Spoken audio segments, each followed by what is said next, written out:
अस्सलाम वालेकुम नाज़रीन, JN न्यूज़ HD के साथ मैं हूं नाइला भट्टी। नजर डालते हैं आज की अहम खबरों पर। चनियोट से खबर शामिल करते हैं। चनियोट में कब्जा माफिया सरगर्म, जबकि शरीफ शहरी कब्जा माफिया के खिलाफ सरापा एहतजाज। मुतासिरा शख्स और अहले इलाका का अरबाब एख्तियार से फौरी नोटिस लेने की अपील। पुश्तपनाही करने वालों के खिलाफ कार्रवाई का मुतालिबा।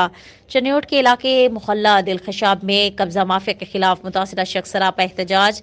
मलिक उस्मान और अहले इलाका ने एहतजाज करते हुए बताया कि खालिद अंजुम, मुनीर वगैरह हमारी हवेली पर कब्जा करना चाहते हैं, जबकि मलिक उस्मान का कहना था कि कब्जा माफिया बहुत ताकतवर है, जिसको मुतालिका DSP मेहर फजल हल की पुश्तपनाही हासिल है, जिसकी वजह से मेरी हवेली पर कब्जा करना चाहते हैं। मलिक उस्मान का मजीद कहना था कि मुझे संगीन मुकदमात की धमकियां दी जा रही हैं, हवेली पर कब्जा करने की कोशिश की जा रही है, जबकि 9 मरले की हवेली मेरा वरासती रकबा है।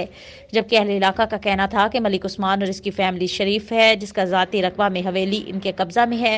कब्जा माफिया बासर अफराद की पुश्तपनाही हासिल करके नाजायज कब्जा करना चाहते हैं, जबकि मुतासिरा शख्स और अहले इलाका ने अरबाब इख्तियार से अपील की है कि इनके खिलाफ कार्रवाई करते हुए इंसाफ फराहम किया जाए।